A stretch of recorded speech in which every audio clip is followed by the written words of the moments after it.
she looked at me and she said, "I just want to say goodbye to Mom and Dad one more time." That was the last goodbye, but that's when it began. The car began to roll. The first thing I heard was my oldest son crying hysterically in the back seat. That's when the brutal reality hit. It was in that darkness that light came. I was rising above the accident scene. I found myself in the most beautiful place. It felt so physical, and she's there. She's like, "You gotta go back. You can't stay." We made a choice. There were no accidents in the accident, and everyone I saw, I knew the essence of their soul. Finally came up to a body. That's when I realized, oh wow, that's me. This notion that God did it to me. No, it was done for me. Life is not a test. It's a gift. I felt this overwhelming, wise, cosmic presence coming closer as I'm holding my little boy. It was so powerful. The integration was difficult. I mean, coming back into this realm, living my life, and wondering, where's all that love? I don't often share these details I have, but that was the morning of the day of the accident. I was in a horrible car accident, but we had been spending time over the Easter weekend with my wife's family, her parents, her grandparents, and it was the Monday morning and time to go home. And as you say, it began before it began. That's really true. I mean, I was in the routine of the day. You know, I had loaded the car with all the luggage. I'd got the kids in their car seats. We had said our goodbyes. We all jumped in the car. And I was just pulling away from the curb. And my wife's parents were on the porch waving goodbye like Grandma and Grandpa do. And my wife said, "Wait, stop." And I thought she had forgotten something. I thought she was going to say, "Oh, my handbag's in the kitchen," or whatever. So I stopped the car. And she looked at me and she said, "I just want to say goodbye to Mom and Dad one more time." Now, I'll admit in that moment, I thought, oh my gosh, we've said goodbye. Let's get on the road. But I did watch and I did notice as she jumped out of the car. And I saw her run up and not only hug her mom and dad, but kiss them each, that was not uncommon, but I noticed it. And I thought, wow. And, she came joyfully running back to the car and buckled up and ready to go. And what I love about this instance is she must have had a whisper. She must have had an impression, an insight, an intuition of some kind. Stop, wait, and she acted on it. Stop. I want to just go say goodbye one more time. And as the day played out, that was the last goodbye, but that's when it began. In hindsight, I mean, it began before that. She had some interesting dreams even before we left on the trip. And I won't delve into all that, but she seemed to have a knowing. And she didn't know, but her soul knew. I mean, the little things. Let me say goodbye one more time. Let me do this. Let me do that. And it began before it began, it being the near-death experience. Can you bring us into what happened then that day after she said that goodbye and gave her a kiss? What actually happened? Yeah, she ran back in the car. She buckled up. I got the car out on the interstate. I cranked up the cruise control. I set the car at 75 miles per hour, which is as fast as I could legally go. It was Monday, and here I was in that masculine energy of, got to get back home, produce, provide, protect. And I was thinking about all the things that had to take place that day and kind of racing as fast as I could legally go up the interstate. And I even had a moment of clarity as I was driving, as I was hurrying, as I was thinking about all the things. I happened to just glance in the rearview mirror, and I was just looking for traffic. What's traffic doing? Is there any traffic? And there was this moment that I glanced, and as I glanced, and when I say a moment, I mean, it's like time just stopped. I mean, it was literally a glance. But in that moment, I noticed my youngest son, Griffin, 14 months old, just a toddler, in his car seat, and he had fallen sound asleep. And I noticed in that glance that he was sleeping. And I had the overwhelming feeling, he was our miracle baby. I mean, we had our first child. There was complications. The medical staff said you may not ever get pregnant again. We had gone through, all kinds of medical procedures, and here Griffin came. And there he was. And in that glance, I'm like, what a beautiful boy. There's our miracle boy. And I noticed the strangest details. I just noticed how his hands were folded up on the little car seat thing. And I noticed how long his eyelashes were. And I just thought, what a beautiful boy. And then, behind me was my 7-year-old, and he was playing with action figures that he had gotten in his Easter basket. And he was making all the joyous noise of a lightsaber battle. And so I'm seeing my youngest son. I'm hearing my oldest son and the joyful noise of a little boy. And then I looked over at my wife, who had also reclined her seat, and she was sound asleep. But she was still holding on to my hand. And there was this moment of gratitude. I thought, we're 10 years into marriage. We're chasing our careers. We got these 2 beautiful boys, and she's still holding on to my hand. So much love, so much gratitude. And I had this moment. I mean, not only did I see her run and hug and kiss her mother and father, here I am in this glance in the rearview mirror. And there was this essence of perfection. I just thought, wow, look at what I'm surrounded with. And yet it was an hour after that, hour or so, maybe an hour and a half, that all took a severe 180. There was reports of crosswinds. There was reports of a pickup truck driving erratically on the interstate. None of that really matters. I remember it being very windy. One of the hardest, most difficult things about the story is I believe I may have just dozed off, just nodded off for a second at the wheel. And, there's no excuse for that. And I can, I was a young father. I had started my own advertising firm. I mean, I was working those 12, 14, 16-hour days. It doesn't matter. I believe I just nodded off for a second, and in doing so, I swerved to the right. I overcorrected to the left, and I lost control of the car. And then the car began to roll, not off the interstate, but down the hard concrete at 75 miles per hour. And we had a horrific automobile accident. The report said the car rolled at least 6 to 8 times. I blacked out for the actual crashing. I kind of blacked out, but when the car came to a stop, I was completely conscious. I was completely panicked. And the first thing I heard was my 7-year-old, my oldest son, crying hysterically in the back seat. And I thought, I've got to get to my boy. I've got to get to my son. And that's when I realized I couldn't move. I was pinned either to the floorboard or the seat. I'm not sure. There was all the broken glass, the smell of gasoline. And I was unaware of my injuries. What had actually happened, I was really banged up. I mean, my rib cage had been damaged. My lungs were collapsing.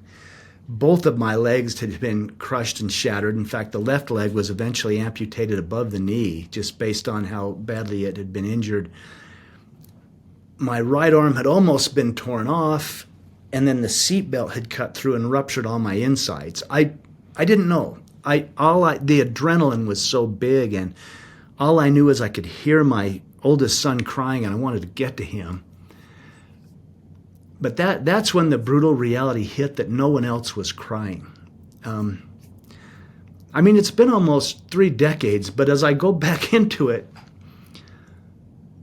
that in that moment, I knew, and I won't go into the details of what I saw or what I witnessed, but I knew that my wife, Tamra, was gone, and I knew that my youngest son, Griffin, was gone. They were both killed instantly in the accident. And that was the darkest place I think a man could ever be. I mean, here I was, losing consciousness. I'm unable to get to my hysterical 7-year-old, and half the other family has passed. Both my wife and youngest son, I know they're gone, and I was driving the car. The guilt, the regret, the panic. I kept thinking, can't I get those 3 seconds back? I work on an Apple computer, and there's this Control-Z thing that you do to undo. And I know that sounds strange, but I was in my mind, I'm like, Control-Z, I've got to go undo, go back. And that's when everything began to go dark. And I was losing consciousness. And I recall saying to my 7-year-old, as he's hysterically crying, I was able to eke out to him with the lungs collapsing and my consciousness diving off. I remember saying to him, it's going to be okay. And even in that moment, I thought, that's a lie. It's not okay. I mean, just the panic of what was going on. And then it went dark, but only for a second. Because it was in that darkness, it was in that absolute chaos. And I don't share that to be morbid or graphic, just to show the contrast. It was in that darkness that light came. Light came. It was tangible. Light came to me. It surrounded me. It felt like a blanket of light or a bubble of light. And I felt as if I was rising above the accident scene. And suddenly I could breathe. And the pain was gone. And I was confused. I'm like, how can this be? How can I be okay, even in the comfort of this light? Now, I was aware of what had happened. And I'm not saying that it all disappeared, but I was comforted. I was okay. And I was even contemplating, how can I possibly be okay? And yet here I am breathing, pain-free, very much alive. And my wife, Tamra, who I knew was deceased at the scene, suddenly she's in that light with me. And she's gorgeous. She's beautiful. She's radiant. She's not displaying any of the injuries that I witnessed in the accident, and she's there, and she's very much alive. And yet she's emphatic. She's communicating with me telepathically and with words. She's like, you got to go back. You got to go back. You can't stay. And it felt like a very physical experience, even though I believe my soul had left my body. This was the exchange. This was the light. And I was communicating with her soul, but it felt so physical. I mean, she kept putting her hands on my chest and almost pushing, saying, you got to go back, you got to go. And then she would pull me close. And it was emotional. I mean, we had a conversation. She's like, if you stay with me, Spencer, our oldest son, will be orphaned. And she did not want that. And neither did I, but I didn't want to go back. And we had this exchange, and we literally made a choice. We made a choice. And for whatever reason, she could not come back, and her injuries were extensive, even more so than mine. But I could. And we made a choice that I would come back. And that's the most profound goodbye I'll ever say. I mean, here I was looking at the woman I loved more than life, and yet I knew I had a little boy in the backseat of that car who was going to be okay. I mean, she communicated, he's going to be okay. You got to go back. You got to go raise our son. And I said that goodbye, and I made that choice, and we made that choice, and we said that goodbye, and our thoughts, we have no idea how powerful our thoughts are. When we made that choice, and I said, okay, I'm going back, then it was like, whoosh, and I didn't have to figure out, how do I go back? Like, it felt as if I was just whisked away. And then I found myself wandering about a very busy level 1 trauma center. Now, I have no concept of time in this bubble of light, this goodbye, this holding place that I was. I later found out people arrived on the scene of the accident. My son Spencer was banged up a little bit. He had bruised ribs and he had broken his wrist, but he basically walked away from the accident. I had to be extricated from the car and life flighted or airlifted to where I was going, to the nearest level 1 trauma center. I mean, there was miracles that happened. People arrived at the scene. Some of the first people to arrive, the man was actually a physician. And his wife was a very enlightened person. I mean, these things, there were no accidents in the accident. And they were able to see to Spencer and care for him in an appropriate way. They were even able to care for the scene of the accident in a professional way, and did things to save my life with collapsing lungs. Anyway, I wasn't aware of any of that. I just knew I'd crashed the car. Half the family had passed. I said this profound goodbye, and here I was in a level 1 trauma center, moving about, witnessing and seeing the doctors, the nurses. But it's like I had a 360-degree awareness. I was aware of the other patients. I was aware of their families. I was aware of everything. It was like there was this keen sense of awareness. And everyone I saw, I knew them. Not like, oh, I recognize them. I knew the essence of their soul. And I loved them. There was nothing but love and connection. I now call it, there was a oneness. For instance, this nurse passes, completely unaware of me, but oh, am I aware of her. I can feel her love, her hate, her motivation, her heartbreak, her joy, her bliss. I know everything about her life, and one of the keen knowings was I'm saying I was aware of. It's almost like I experienced it, the abuse that she had received as a child, the horrible physical, mental, sexual abuse. And I was aware of all this, and yet in that same instant, I saw her magnificence. I saw her glory. I thought, look at her. Having experienced all of that, and yet here she is in the hospital, healing, serving, helping. And this was true of everyone I saw. I knew everything about them. There was no secrets, and yet there was no judgment. I loved them. I had a biblical verse come to me in this experience as I'm experiencing all these people. The famous verse when Jesus is speaking, and he's saying, when I was hungry, you fed me. When I was naked, you clothed me. And people asked, well, when did we do that? And he answered in the famous verse where he said, inasmuch as you've done it unto the least of one of these, you've done it unto me. And this came to me, and I'm seeing these people in their magnificence, in their spiritual glory. And I used to believe that was a nice verse about being nice, being kind, being charitable. And certainly it is, but wow, there was a whole nother level. It's like the layers were peeled back.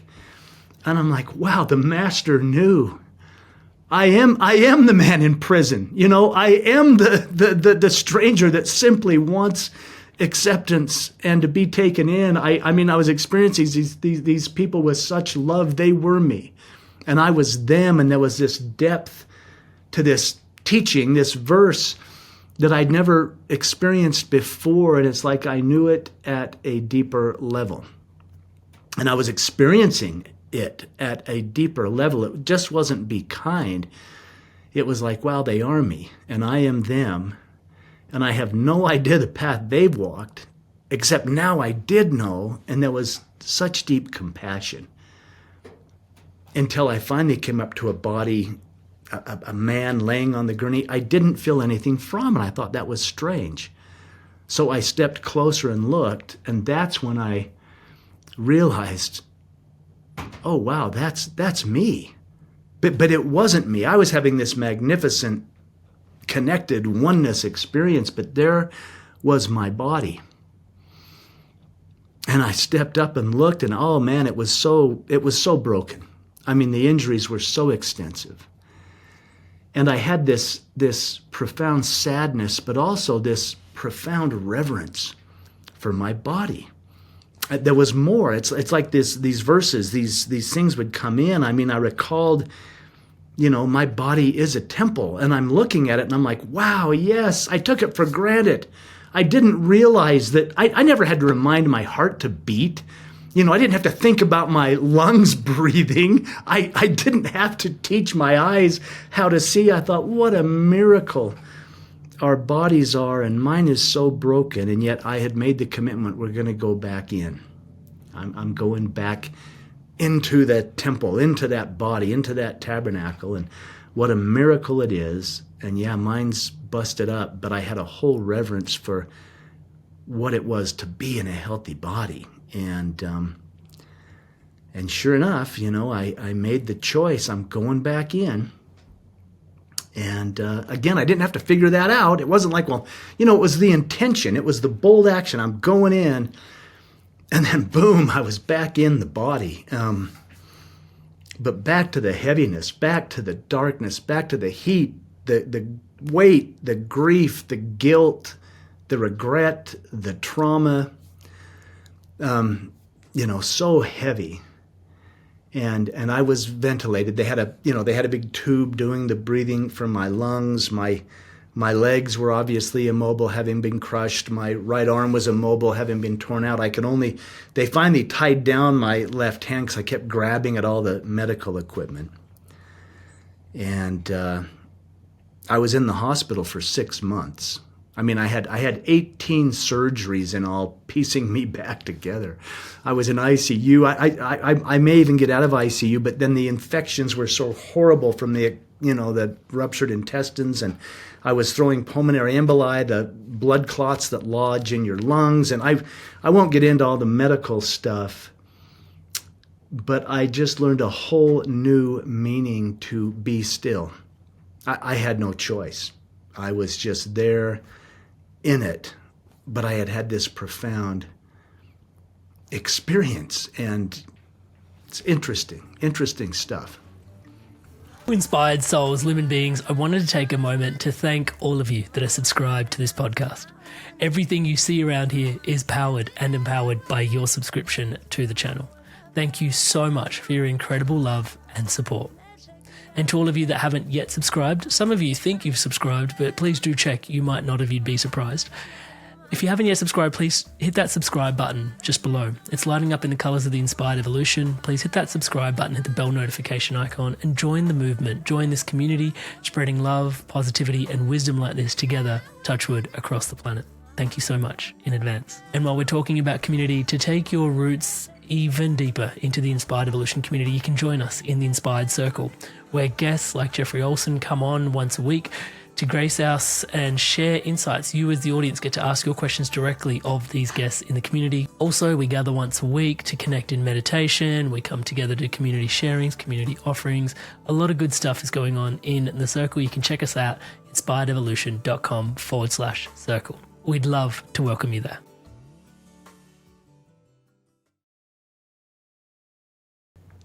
There is so much that I want to ask about that. There's also this moment where doctors in the hospital felt Tabitha. Yes. Can you describe that for us as well?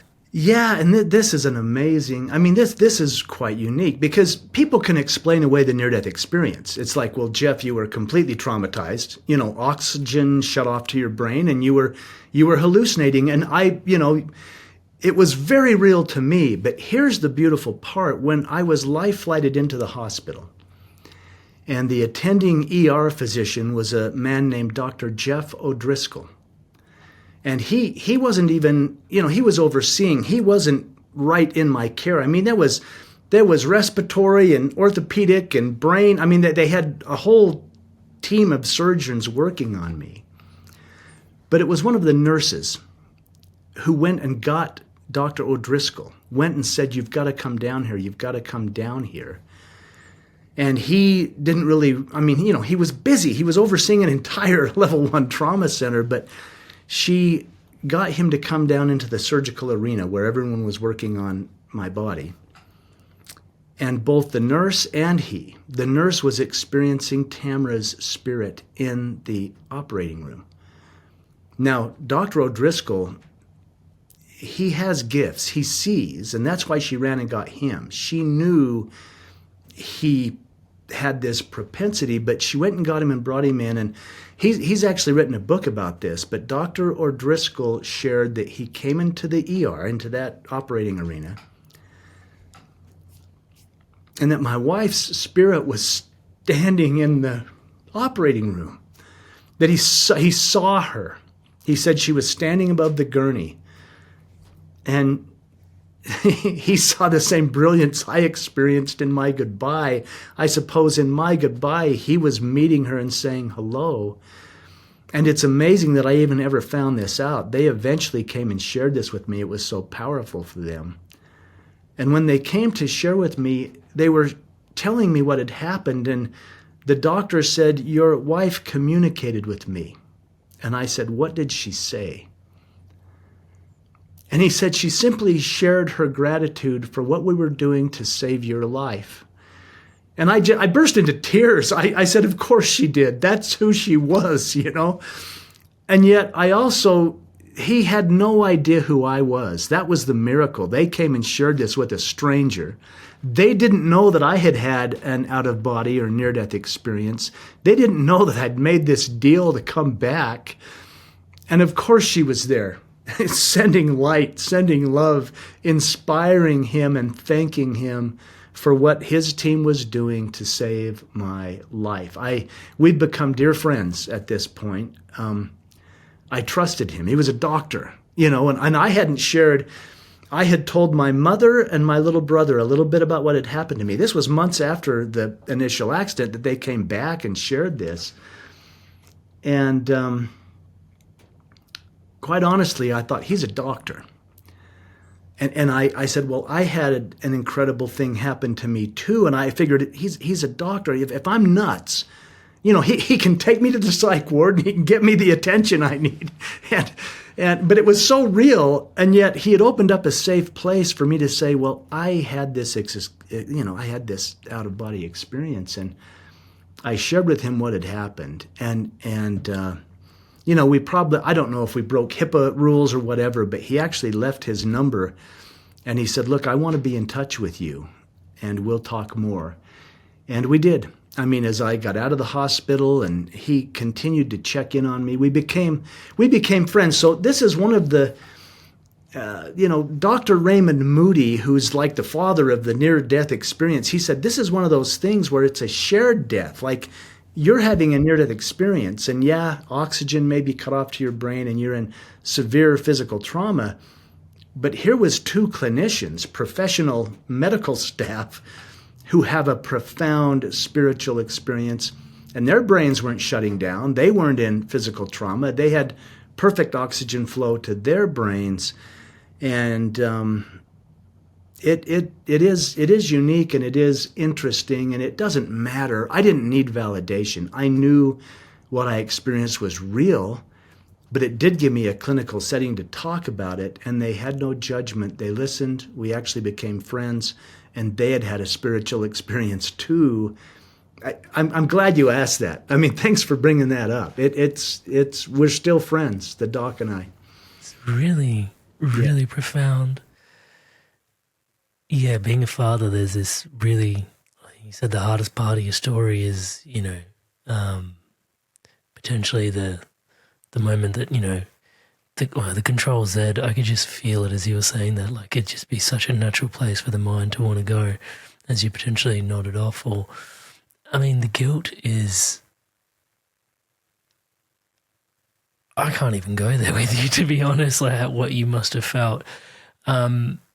You seem to have also, and correct me wherever I'm wrong here, had an experience. Was it in a dream where you also met Griffin? Yes.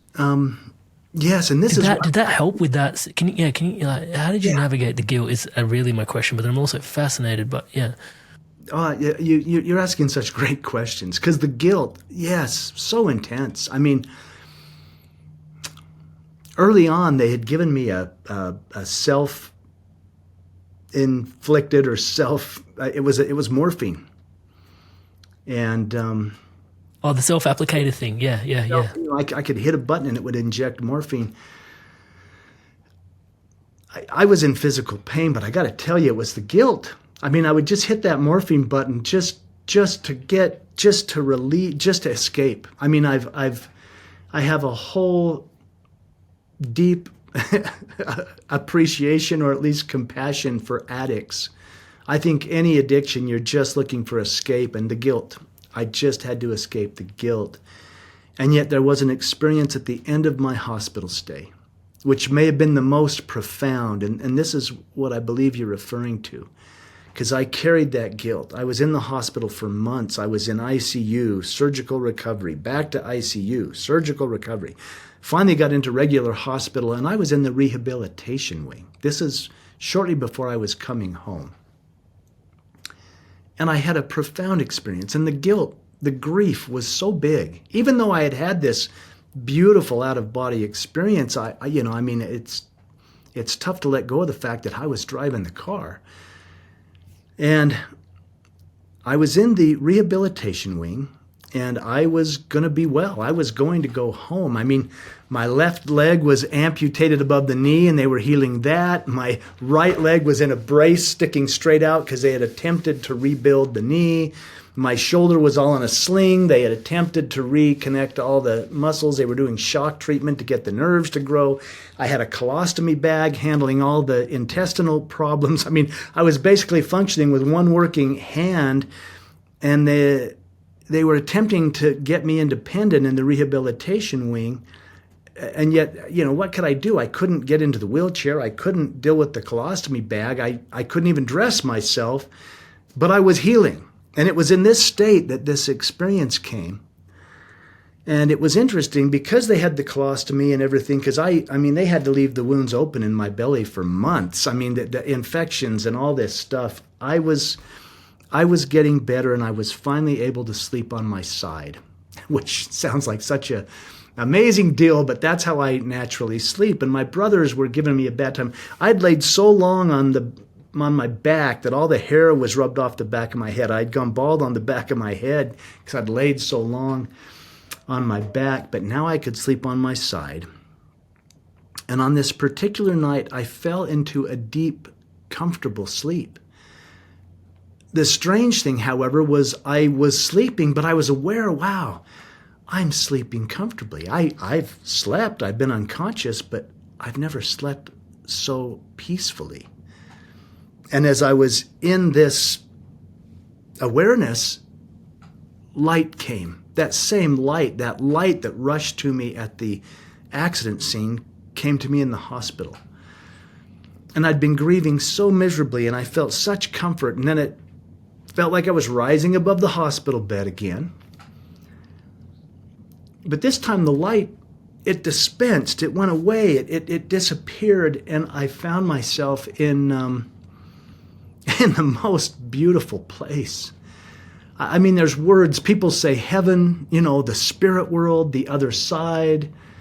The only word that comes close to what I was experiencing is I was home. I was home. It felt so familiar, so welcoming, and I was whole. I looked down, I had both legs and both feet, and I began running. And the incredible thing is it felt so physical. It felt so physical.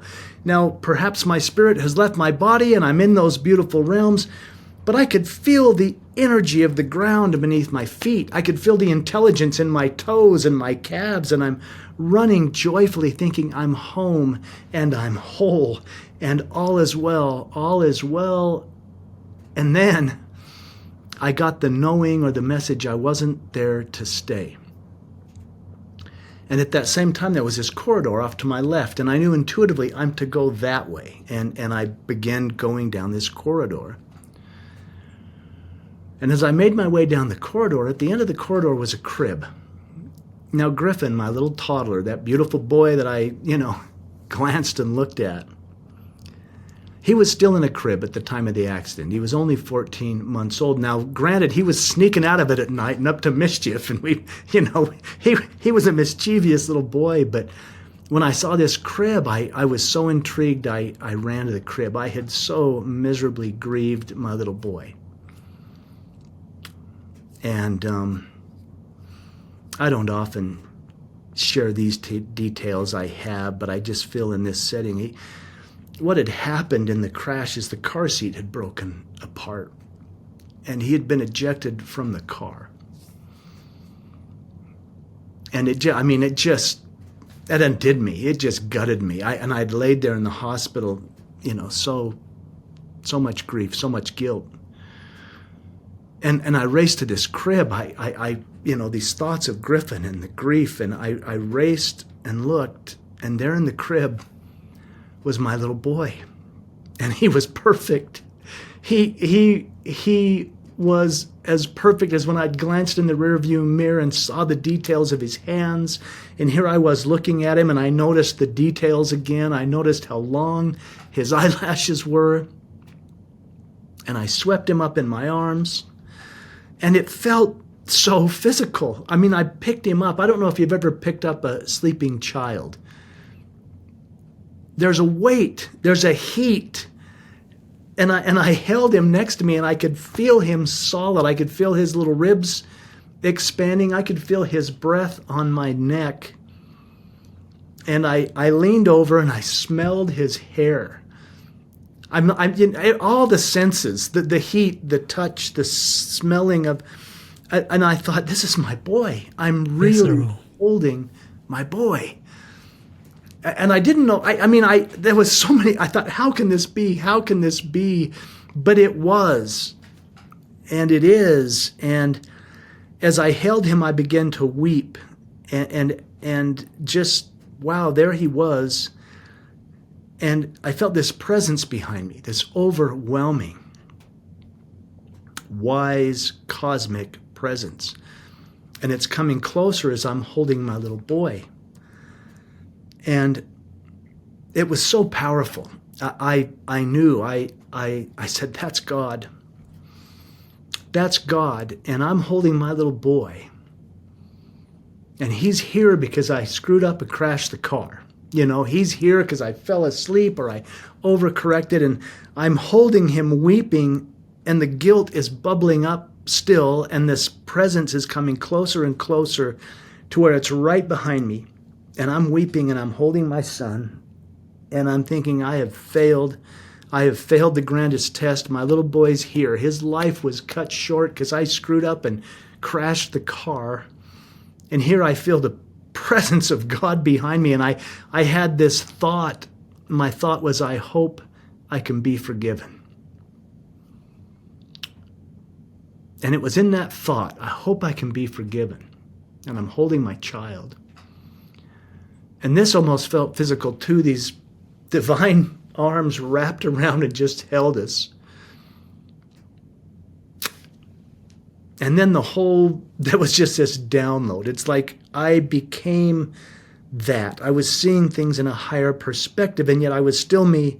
I was still holding my child, but I was in the arms of God. And in that thought, I hope I can be forgiven. The first thing that came communicating in, and it was beyond words. It's like my whole consciousness was being taught and tutored.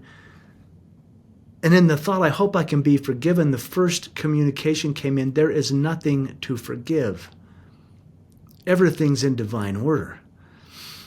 And I thought, no, it can't be. This can't, and here I am arguing with the divine, Well, that can't be. It can't be in divine order. If it was in divine order, we'd still be there. We'd be on the porch hugging and kissing and saying goodbye, and I would have known, don't get in the car, stop the car, don't go take a nap, whatever, But I'm holding my child, and there's nothing to forgive. And then boom, my life just, I wouldn't say it flashed before my eyes. It was almost like watching it as a full-feature cinema. I saw my childhood. I saw my parents' divorce and the insecurities that caused in me. I saw my brothers and how they had showed up. I was seeing my life, and there was so much love. In fact, I was looking at my life, and here I'm saying, oh, that was a mistake. I didn't mean to do that. And there was so much love in these arms. The communication was, what did you learn? There was no judgment. There was only love. It was like, what did you learn? And I had this consciousness of, oh yeah, there was a lesson there. There was a lesson there. There was a lesson in that choice. Oh, what they did to me there. Oh, I see what I learned. I see what I learned. There was so much love. And then I even saw things and it's like, that was wrong. I knew it was wrong. I did it anyway. And in these divine arms, the communication was, well, that's your judgment of it, not ours. We love you. You are as known and as cherished and as beloved to the divine as the little boy you hold. I mean, it was magnified. Here I am holding my son, and he's perfect. He is beloved. He is divine. He is, and yet that was multiplied like, yep, and you're in the arms of the divine. And that's how we feel about you and every single one of you. And I say we, it felt like the entire universe had gathered to witness my silly little life, and yet there was so much love, there was so much connection, so much, the oneness, it's like, wow, I kept thinking, who am I that I would have this, and the notion rung so clear, I am that I am. Like, I knew the divine was within my child, it was within me, and I was in the arms of it, and yet I knew that rippled out to every living soul, and there was so much love, and then so much choice. And this was where perhaps the guilt may have been remedied, or at least relieved. God said to me, you can be mad at me your whole life because the accident happened, and you can, believe that I allowed it to happen, or that and that's okay. I'll love you anyway. Or you can beat yourself up the rest of your life because you were driving the car. And that's okay. I'll love you anyway. And yet I was given a third choice. And this was profound, and it took me a long time to even share this. I was told, or you can exercise your will, my will. It's your will be done. I've known that since I was a child, and this beautiful, beloved God that held me said, my will is your will. That's how much I love you. My will is that you have free will, that you get to choose. And I was told, you can give your son to me.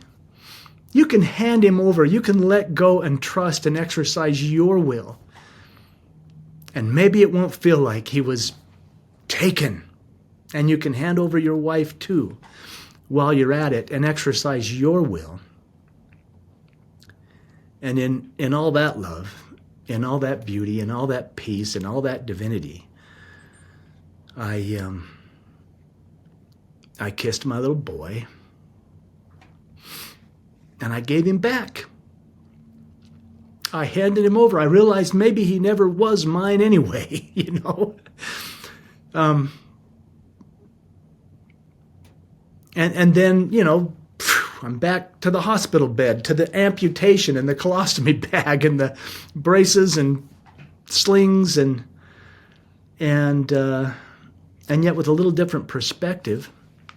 Now, I don't want anyone to think that I had this horrible accident and then I had these profound experiences and I was fine. No, I had a horrible accident, had absolutely profound experiences, and I grieved like anyone else grieved. I still grieve. I'm crying now. It's been almost 3 decades since the accident happened. I still grieve, but I experienced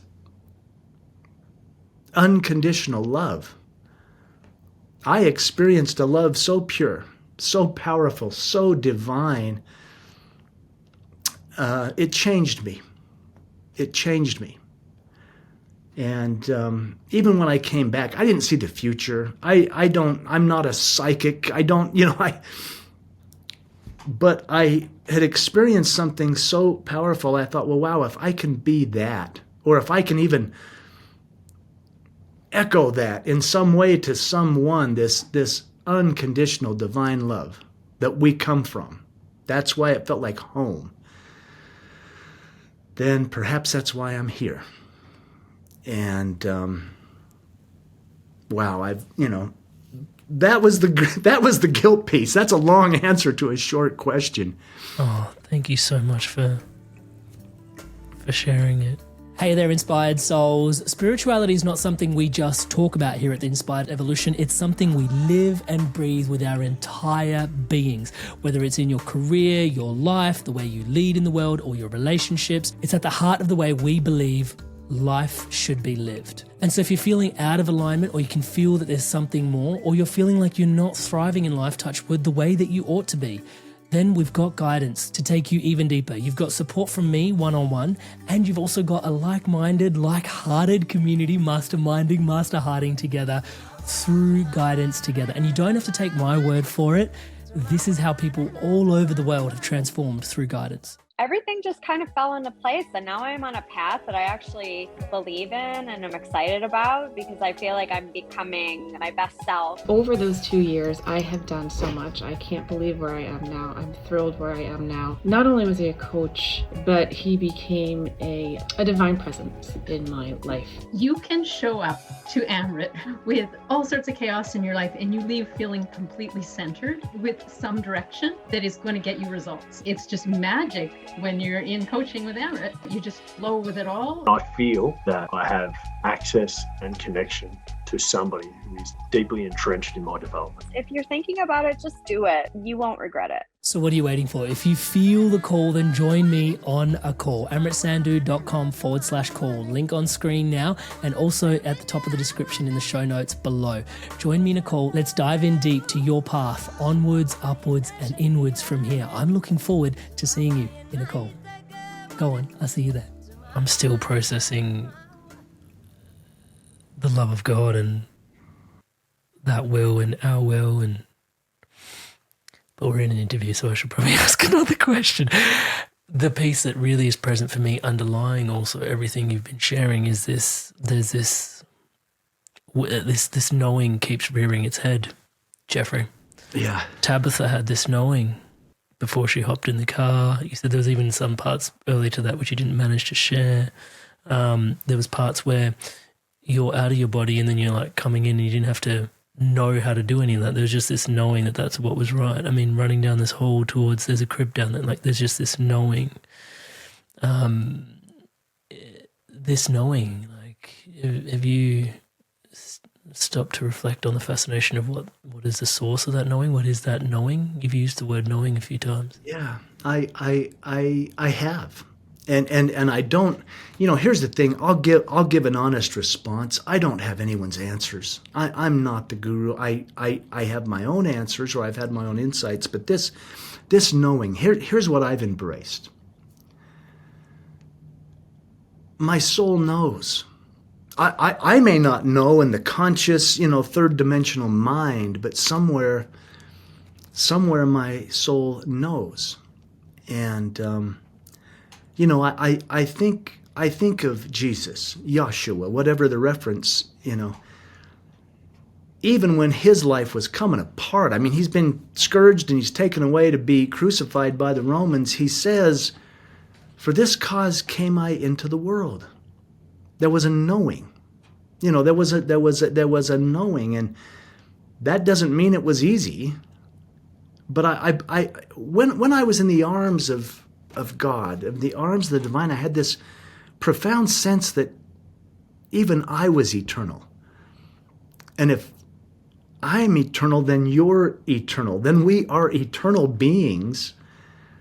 And so therefore, perhaps my soul knows.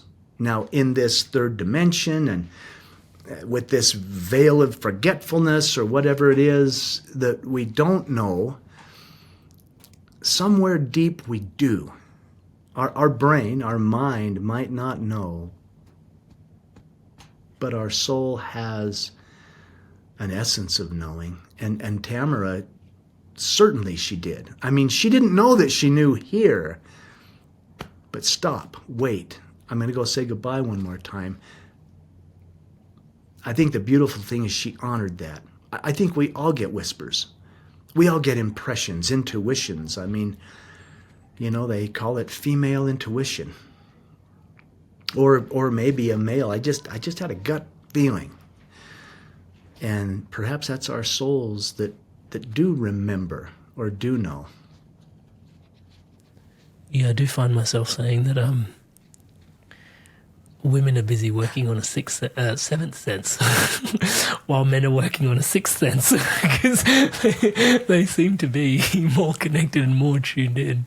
That's been my experience, and perhaps it's certainly gender-wise, but maybe there's a masculine and feminine within us all. That.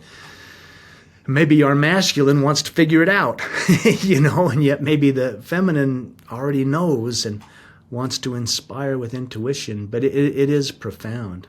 And I don't have an answer. I have a response. And that's what I've embraced, is my soul somehow knows. Yeah, I couldn't help but reflect on the knowing, and just that moment when you said to your son in the car, despite how shattered you were physically, it's going to be okay, even though, at the time it could very well have been a lie. And one of my favourite movies of all time is Interstellar. And there's a moment where, Matt McConaughey has to leave and he basically ends up in outer space and then some. And one of his colleagues who doesn't have children said to him, it's like, you couldn't just tell your daughter that you were going to save the world for her to understand. And his comment was, actually, it becomes really clear to you when you become a parent that one of your main things about being a parent is to make sure that your children feel as safe as possible at all times. And sort of telling them that the world's going to end didn't seem like that fitted with the bill, And yeah, just noticing just the primal sort of father in you in that moment. But then also sort of like the divine, even though it didn't feel true, then, Tabitha's truth and sort of, just like how it really was the truth in that moment. And in many ways, how much, well, part of me wonders, but, how much of his spirit has potentially kept you tethered to this reality, because it was his calling that has kept you here in service in some ways. Yeah. Yeah, I mean, he was the reason. He was the motivation to get well, to learn how to walk again, to heal up, to get back to work. And I love how films inspire us that way. I mean, that's one of the things Spencer and I would do is we'd watch films. I remember watching a City of Angels. This angel who he decides to come dive in, and he's going to experience mortality. He's going to experience being human and how beautiful. And I wept. I was in the theater. I'm like, that's what we did. That's what we did. We came from pure love and light to experience what is not love and light, that our souls would know. I went and watched Superman yesterday, actually. And I wept in the theaters again. I mean, I noticed this stuff. I mean, I know, the key art or the movie poster. Here's Superman. He's looking up. He's in the light. It's almost like an ascension, almost a Christ consciousness, visual of Superman. And he's in the light and he's ascending and he's looking up. And yet, as I watched the film, it allowed him to be human. To have a human experience, he gets beat up and there's somebody stronger than he is. And yet what I found so beautiful is he ends up going, I don't want to ruin the film for people who haven't seen it, but, he has a chat with his dad, not his dad from, Krypton and all, but the guy that raised him, the little fat farmer, that comes out on the porch and talks about choice, and the choices he makes and what. Anyway, there's certain films that carry a message, just like Interstellar. And it's like, well, we don't know, but we know. And we have these choices that we make, and we get to experience the results of our choices. And even when I've made bad choices, wow, I've realized it's all love. I mean, it's all love. We are held in pure love to have our experience, to learn from our experiences, and therefore expand our souls in ways that we never could have done otherwise. I mean, if there was nothing but love or light, how would we ever know what love and light was unless we experience grief and darkness? And it is a cosmic. I was going to say game, but I suppose it's a cosmic plan. It's like it's perfect. We are accountable beings. We get to choose, and we're held in love the whole time that our souls know and develop that knowing, or honor that knowing, or remember that knowing of who we truly are, which may be far more than human in the end. Do you look at where you are now and potentially reflect that part of that experience was there for you to be able to do the work that you are doing today? Oh, wow. Great insight, great question. That's true of all of us, I believe. And yeah, what I'm doing today, I'm a creative director, and we're producing content, show series and films and movies that have a message, that there is a higher power. And hey, it is involved in my life, which, to you and I, that might seem like table stakes, but it's not.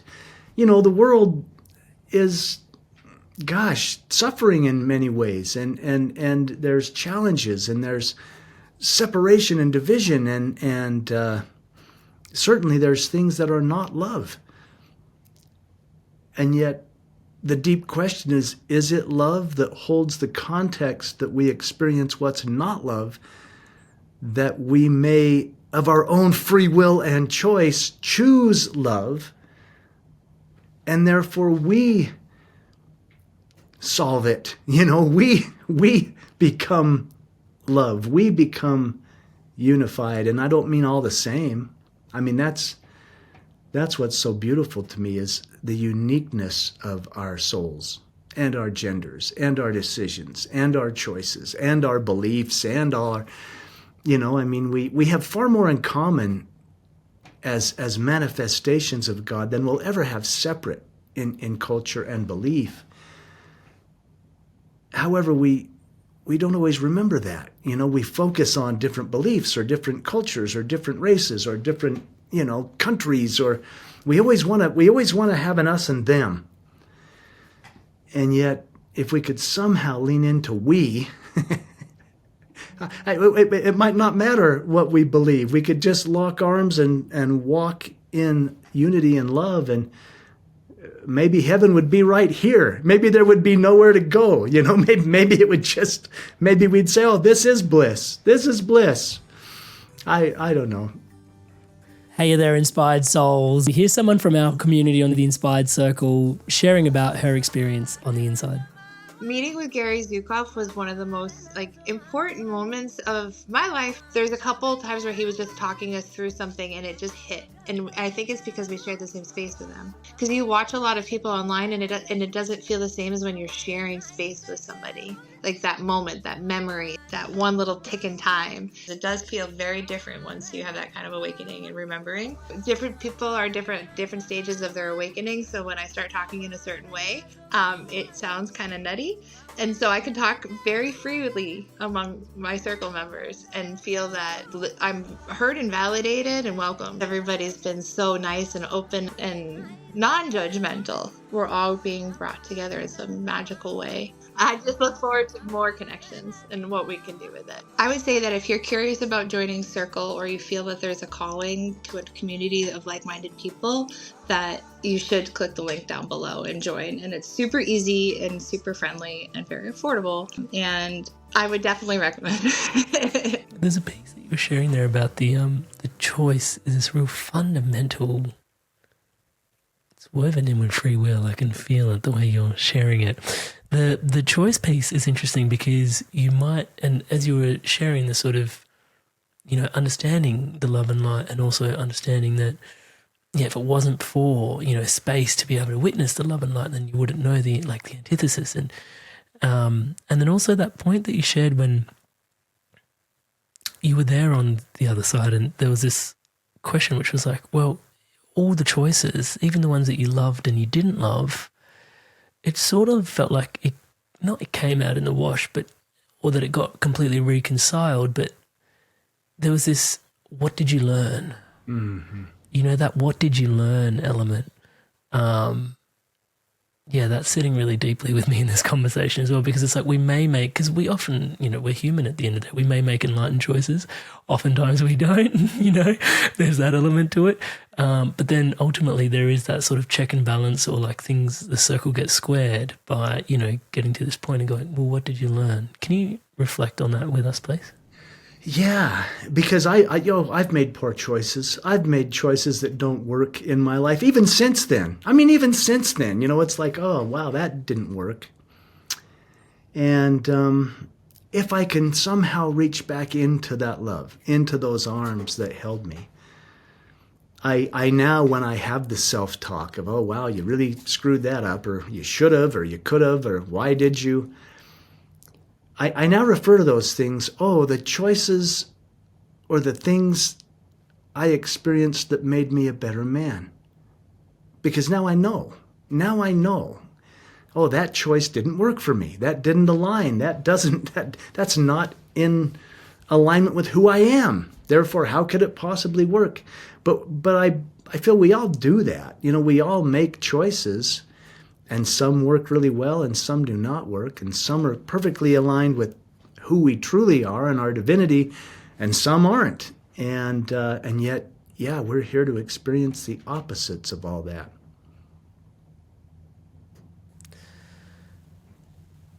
Bit of a weird question, if I may ask one, Jeffrey, are you now comfortable on this side, given how incredibly comfortable you felt on the other side?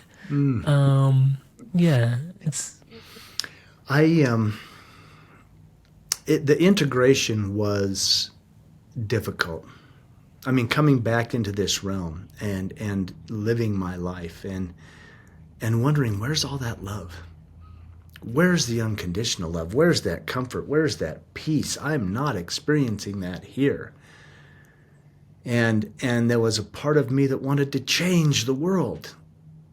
And yet I fell on my face too, attempting, was I too kind? Was I too generous? Was I too open? Was I, in my quest to be non-judgmental, did I lose all good judgment? I mean, seriously, it was a very difficult integration, if you will. Super slippery. And yet, people are so interested in what it was like to be out of the body, what it was like to be on the other side, and it is incredible. At this stage in my life, I'm like, wow, what if we honored and were so curious, what's it like to be in the body? What's it like to be here? I have a dear friend, Jules Cantrell. She said to me one time, she said, the point in being here is being here. And I'm like, that's why we came, is to be here, to have the experience, to fall on our face, to get up and dust ourselves off, to look at the lessons, and to learn love. I mean, the only question I was asked on the other side, and this wasn't necessarily comfortable, I was asked one question, and it wasn't judgment, it was a question. I was asked, to what degree have you learned to love? Wow. And I mean, I can come into this realm And it's like, well, I really do love my neighbor. But do I love myself? To what degree? If I'm to love my neighbor as myself, well, maybe I can develop some self-love, because I can only give what I have. And so when the master said, love your neighbor as yourself, I think in my journey, I forgot the self-love. I was certainly a giver, but maybe I wasn't full of self-love. I didn't love myself enough to have the capacity to give. And it's an interesting scenario. I've got a interesting follow-on question from there, which is, because I know the audience quite well here at the Inspired Evolution, and the Dear Heart's very open. And I think that's so profound. To what degree did you learn to love? Were you able to love?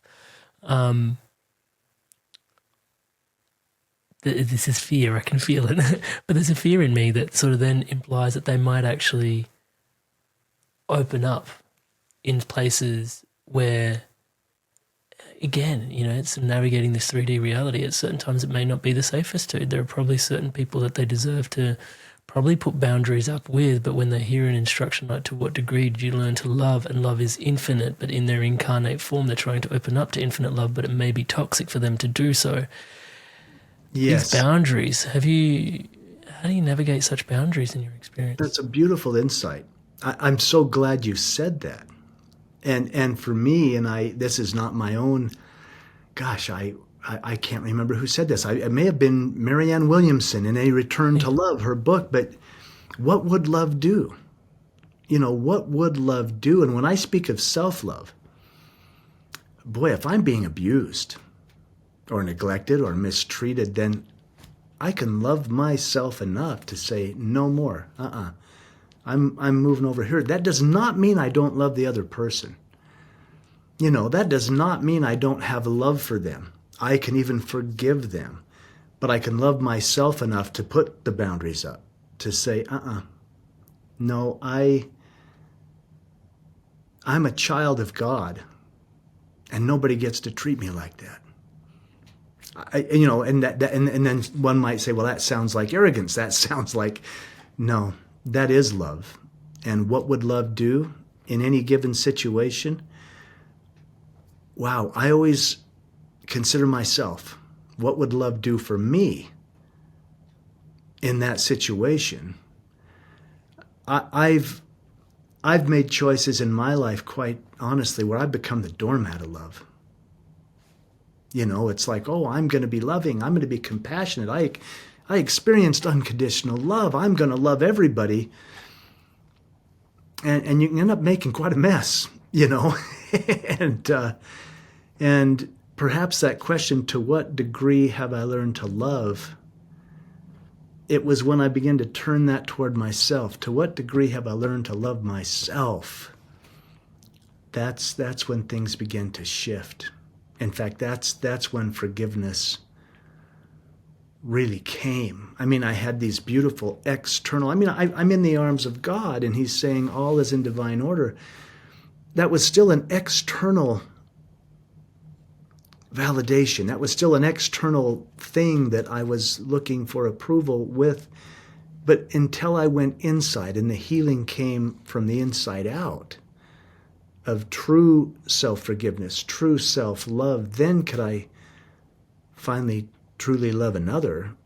And in loving another, that might be forgiving them and moving them on their way, because what would love do? And what would love do to maintain my self-worth? I can feel that the last thing you want me to do in this conversation is to put you on a pedestal. but Don't do that. But there is something I would like to remark upon, in that the amount of guilt, palpably that you felt and experienced and navigated through yourself through, and you get my point. And then to hear you discussing self-love in this way,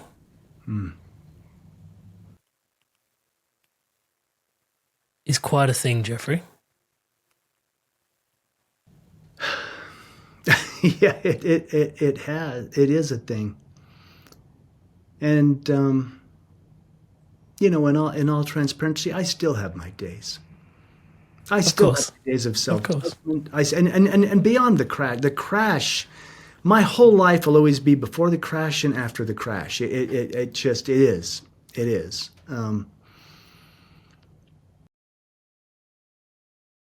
I've done some work on self-love. I've done some work on forgiveness. I've done some work on self-forgiveness. And it's a constant journey, you know. And yeah, don't put me on a pedestal. My journey's my journey, and we all get our turn. I mean, we all, you know, we're all not going to get in a car crash. There'll be different things, though. There'll be different things that will break our hearts. Touch wood. And yet a broken heart is an open heart. I mean, perhaps that's how light goes out, and certainly how light might come in. It's what an incredible journey this life is, in its bliss and its sorrow. It's the perfect full feature film.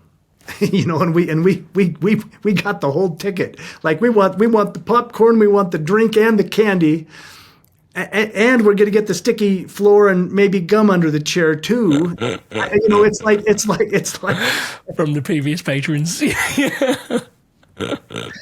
Yeah, I mean, I'm in awe and wonder of life, and given my experience, and wow, and how and why we chose it. And how and why we created it. It was interesting when I was in the arms of the divine, and I did ask why questions. Why? You know, why? And I had this profound sense that I had co-created it, that it was my journey, and that the entire universe loved me enough to fulfill it. Even that Tamara and Griffin loved me enough to go. They would break my heart in ways that could never be imagined, but that broken heart would be an open heart. And that, you know, that this notion that God did it to me. No, it was done for me. And perhaps I co-created, perhaps the entire universe loved me enough to support my creation, that I would have the experiences I had that would break me open in such a way that I could experience healing, I could experience forgiveness, I could experience love, I could experience grief, I could experience pain. And, you know, we have so much judgment. I have judgment of, oh, that's good and that's bad, and that's right and that's wrong, and maybe it's all just the experience. And in the divine, you know, view, the higher perspective, it's all a gift.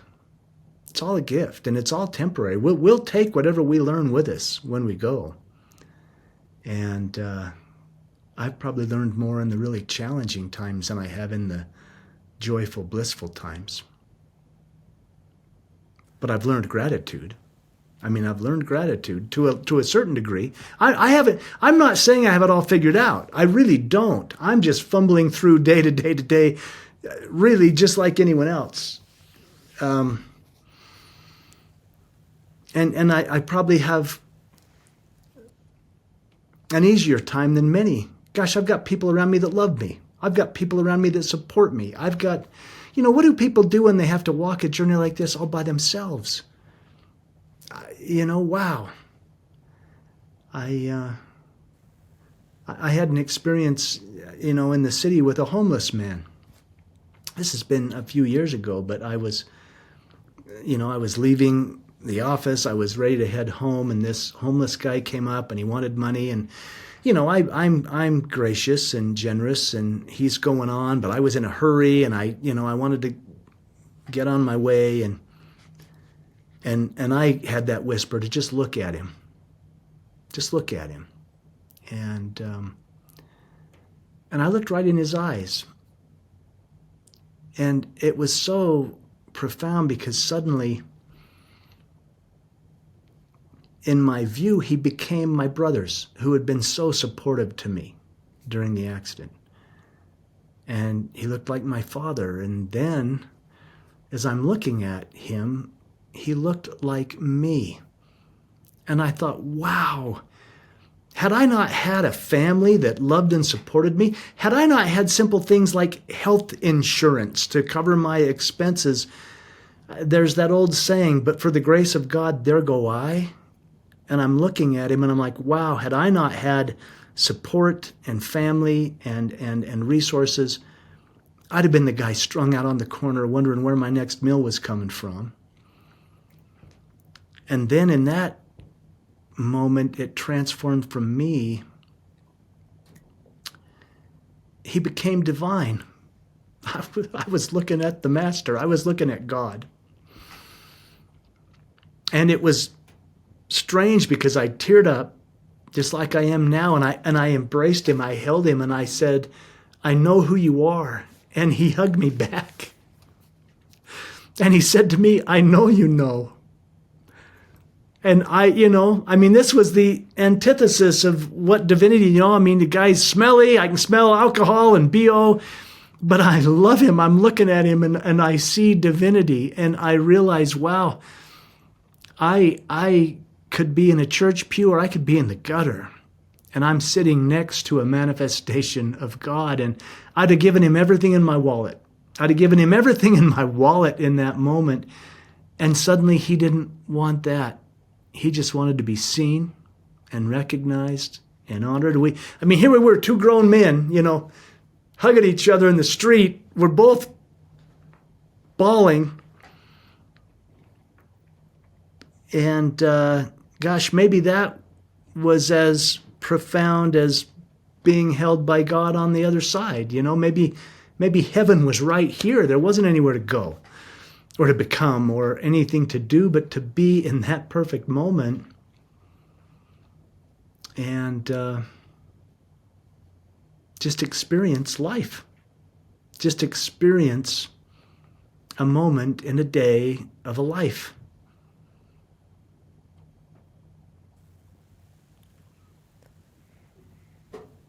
I almost want to end the podcast there. I will ask you this one. You can edit it however you want to. Inspired souls, living beings, what are you taking away from today's conversation with Jeffery? This is an incredibly profound conversation. What are your big takeaways? I'd love to hear from you in the comments below. And we're likely to get Jeffery back on in the future as well. So leave some of your questions that you've got for Jeffery in the comments below as well. For me, like God's will, our will, touch word, wow. I'd love to hear from you in the comments below. Oh, also, if you're liking this video, please do give it a thumbs up. It helps move spirituality content like this. You're basically voting for it online. Thank you so much. Back to Jeffery. I was going to ask you this one last question, though. What sacred truth do you think are most people too afraid to confront about life, death, and why we're here? You mentioned before, your friend said, the point of being here is just to be here. What's the sacred truth that we're too afraid to confront about life and death and why we're here? Wow. Well, death first. My experience has shown me there is no death. I left the body and I was very much alive. And I was experiencing even profound senses, more so than even here. So, death. Now, when you've lost someone you love and to say there is no death, it's like, no, I miss them. It hurts. So I get that. But there is no death. We graduate. That's what I say now. When someone passes, I say, well, we graduate. I had a dear friend pass away recently. In fact, he called me. He said, I want to talk to you. He was in the hospital. I didn't even know he was in the hospital. And I went and visited with him and his wife for a while. In fact, I was there for like 4 or 5 hours. And the next morning, he passed away unexpectedly, suddenly. And I've watched her grieve, and I've watched everyone grieve, and we grieve. We feel sad when they go, but there is no death. we graduate from this realm. Life. Wow, life may be the greatest gift, to come and experience it all. And as I grew up in a conservative Christian home, I had a belief that life was a test. That I was being tested and that, the angels were watching and keeping score, and that in the end God would judge me. I even had that feeling in the arms of God that, wow, I failed the test. I crashed the car. I'm seeing these things in my life. I failed. And it was communicated to me, oh, my dear boy, life is not a test. It's a gift. It's a gift, and you have choice in every moment. It is not a test. It is not pass-fail. It is a gift of experience. So life, the greatest gift of experience, and well, maybe the biggest experience is to learn how to love others and ourselves. And that perhaps is the meaning. If I could simplify it, the meaning of life, why we came, the purpose of life is to learn. It's to learn. I was in the arms of the divine. He said, yeah, but what did you learn? What did you learn? What did you learn? The purpose of life is to learn. And maybe the purpose of life is to learn to love God, to learn to love others, and to learn to love myself. And that's an ongoing saga. It's an ongoing saga. I have not figured it out, but I have felt it in moments that are divine and profound. And when I feel it, I know it. And when I know it, I want that. And in the end, I think we all want the same thing. We all want to be loved. Jeffery Olsen. Brother. Thank you so much for this incredible gift of a podcast. And thank you for your time and your energy and your presence here today. And also, being so willing and so open to go into the pieces of your story and everything that you've transpired for us to live a richer, more light-filled life. Thank you so much, man. Thank you. I really sincerely appreciate you. And blessings to you. Really, you're doing such big and powerful and good work. And anything I can do to support you, you let me know. You reach out. Thank you for your blessings. All right, brother. Thank you. I saw this funny comic strip the other day, and it was this guy, and he was at the pearly gates, whatever that looks like. And, yeah. And the guy at the pearly gates, whether that's Peter or God or whatever, theology one might embrace. But here he has arrived, and he's at the pearly gates, and the guy at the gates said, "How was your visit to heaven?"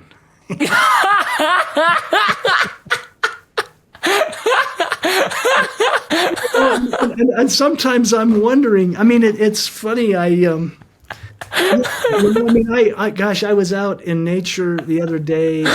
The waters are running, and the trees, and the birds, and the sunshine, and the flowers, and And I thought, wow, I don't know if it gets. It felt like when I was out of the body, I was like, this is pretty good. This is pretty good.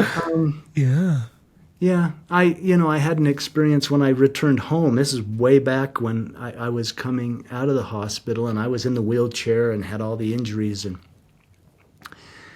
And of course, my brothers would have to lift me into the wheelchair. And Spencer, my surviving son, I was so worried about him. He would come see me in the hospital, but I would be under the covers, and we'd talk and cry and do whatever we did. But now I was been so much for him to process, like his dad and his mom and his brother. Yeah. So I'm coming home, and I wasn't even going home to my house. I was going to my younger brother's house, who had been looking after my son. He and his wife just took him in like he was one of their own, and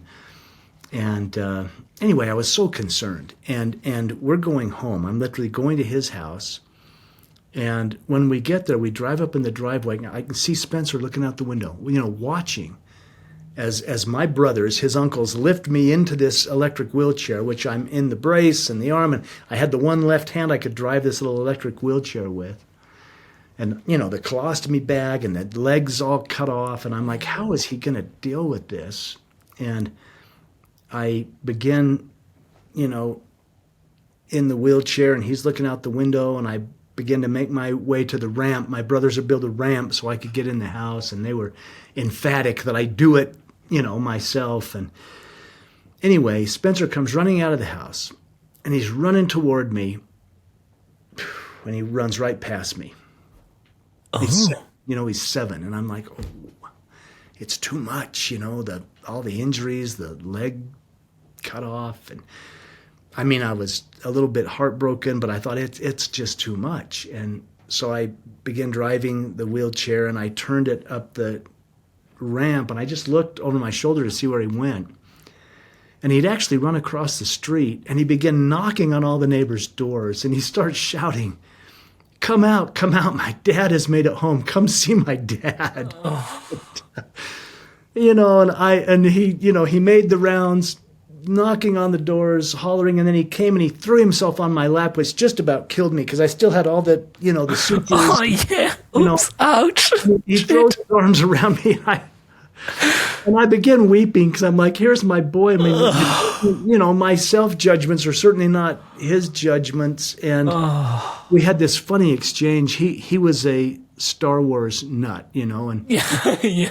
I said, look, I'm going to be like this for a while. I said, no, I'm going to work really hard to get well, and they're going to make me a cool Darth Vader leg, and I'm going to learn to walk, and he's listening. Yeah. But he said to me, Dad, if you were nothing but a puddle of blood, I would still love you. And I burst into tears. Here's my boy. And this was one of those moments, like, here I am in a wheelchair, all busted up, holding my surviving son in this third dimensional realm. And it was no less divine than being on the other side, holding my son who had passed and feeling the unconditional love of God. And yet here I was holding my surviving son and feeling the unconditional love of my boy. And I thought, heaven's right here. There's nowhere to go. There's nothing. It's right here. This is one of those moments. Spencer struggled with this. He's like, Dad, you tell this story like you're on the other side. You got to hold Griffin. You got to tell Mom goodbye. And this was years ago. He was probably 20, 21. He was a young adult. And he's like, Dad, I got nothing. He's like, I lost everything you lost. And I beat my knuckles bloody on that thing you call God and prayer. And he says, I got nothing. I just wanted to feel my mom. I just wanted to see her. I just wanted, and he said, either you're deceived in some crazy way. Maybe your brain was shutting down and you hallucinated. Or maybe you're making it all up. Or if there's a higher power, it doesn't care about me because I was 7. And I was begging every night, just let me feel my mom. It was this profound conversation. And wow, it drove me to my knees. I went home. I pray. I'm like, look, God, I'll give it all away. Give him something. Give him light. Give him a dream. Give him something. And it was interesting. I don't profess to get answers every day, but that night, the answer was, judge not that you be not judged. Why are you judging your son? I'm like, I'm not judging him. I'm worried. He was in a rock band, that was jail, drugs was involved. I'm like, he could. And the Spirit said, you are judging him. You think your experience is better than his. You think that if he had what you had, that was better. Don't you know I've got him? I've got him.